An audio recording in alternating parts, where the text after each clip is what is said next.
The bell above the cafe door chimed merrily, announcing the arrival of another customer. But Maya barely noticed. She was too busy clutching her lukewarm tea, her eyes fixed on the worn tablecloth, memorizing its faded patterns as if it held the answers to life's mysteries. Outside, the rain poured relentlessly, mirroring the turmoil within her. Each drop a tiny hammer blow echoing her pounding heart. She was waiting for a reprieve that never came. The door opened again, and this time she couldn't help but look up. A tall man with a reassuring presence stepped in, shaking the raindrops from his dark jacket. He scanned the room, his gaze lingering on her. Maya's breath hitched. Was he here for her? Her mind raced. Had Daniel changed his mind? Come to drag her back to that miserable existence, back to the suffocating confines of their loveless marriage? Daniel, she whispered, the name catching in her throat. He had warned her of the storm he would bring into her life. But hadn't she been caught in the tempest of her own despair? What choice did she have but to cling to the wreckage of a sinking ship? He approached hesitantly, his face etched with concern. Are you all right? He asked, his voice a mixture of worry and accusation. She looked up at him, her eyes filled with a lifetime of unshed tears. What does it look like? Am I all right? She retorted bitterly. Daniel recoiled as if struck. His eyes widened in realization. This wasn't the woman he had fallen in love with. The woman whose spirit had shone as brightly as the sun, warming everyone around her. This was a stranger cloaked in shadows, a mere semblance of the vibrant soul he had known. Why are you here? She continued, her voice cracking. Don't you have somewhere better to be? Someone better to haunt? Daniel winced, realizing the truth in her words. He had been chasing a ghost, hoping to find the woman he had loved, only to discover a hollow shell of her former self. I came because I thought I could help you, he stammered, searching for the right words. But you don't want my help. You never did. The bitterness in her tone cut him deeply, a sharp blade twisting in his gut. How could he have been so blind? All those late nights poring over old photographs, trying to piece together the fragments of her past, all those hopes of a shared future. They had been a delusion, a mirage in the desert of her shattered dreams. As she rose abruptly, knocking her chair back, the clatter echoing their failed relationship. I've had enough, she hissed, her eyes blazing with a mix of defiance and pain. Go back to your perfect life, Daniel. Leave me to rot in this one. She turned to leave, her shoulders slumped, her steps heavy with despair. Suddenly, Daniel's anger flared. He stepped in front of her, blocking her path to the door. Don't you dare walk away from me, he demanded, his voice a low growl. Maya froze, startled by the ferocity in his tone. It was as if the man she had known had vanished, replaced by a stranger consumed by an emotion she no longer recognized. Get out of my way, Daniel, she whispered, afraid of the emotion swirling in his eyes. But he didn't budge. Instead, he reached out, his fingers brushing against her cheek. Maya gasped, pulling away as if burned. Stop it, she breathed, her voice trembling. Don't pretend you care. You don't. I do care, Daniel insisted, his voice softening. That's why I came here tonight, to convince you to come back, to try again. He hesitated, then added, I know I messed up, but I can fix it. I can make things right. A bitter laugh escaped Maya's lips. Fix what? A marriage that was never real. A love that existed only in your dreams. She wiped a stray tear from her cheek. Let me go, Daniel. It's better this way. He shook his head, his grip on her arm tightening.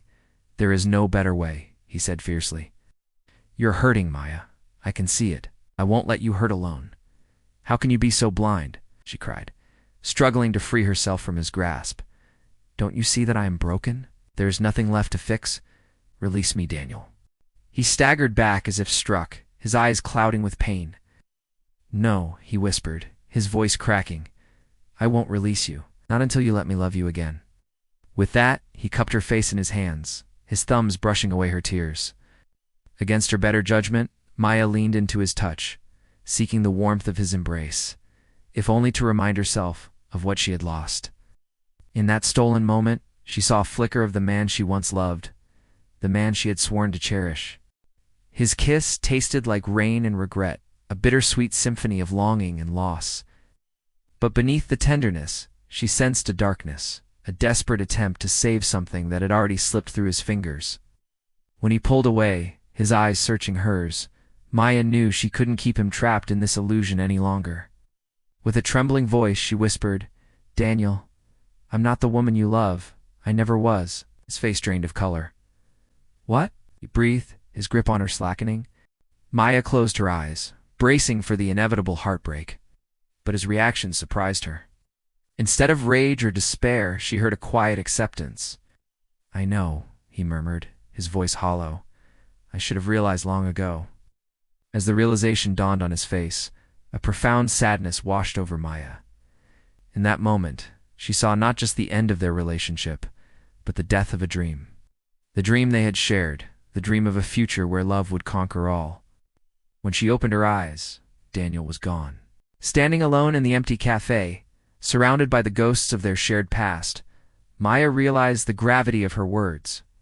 She had spoken the truth, but in doing so, she had shattered the last remnants of their bond. Outside, the rain had stopped. A sliver of moonlight peeked through the clouds, casting long shadows on the wet pavement.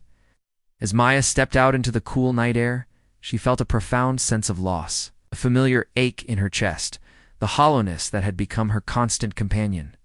She had been so sure that revealing the truth would set her free, allow her to move forward with her life. But now she realized that in doing so, she had severed the last connection to the love she had once known. The moon hung heavy in the sky as Maya walked the deserted streets. With each step, she carried the weight of unspoken words and shattered dreams. The silence of the night was deafening, amplifying the echoes of her loneliness. She had chosen honesty, but the price of truth was a heavy one. As the night deepened, so did Maya's despair. The truth had set her free, but left her with nothing.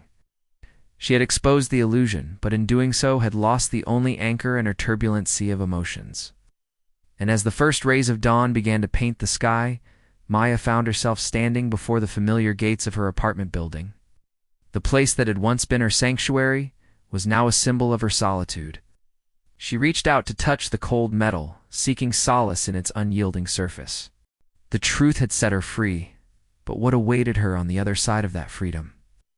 A future of endless nights and silent mornings, a journey through life without the warmth of companionship.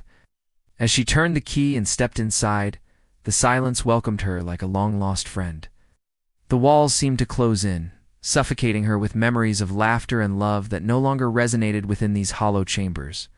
The truth had set her free, but in that freedom, Maya discovered a haunting truth.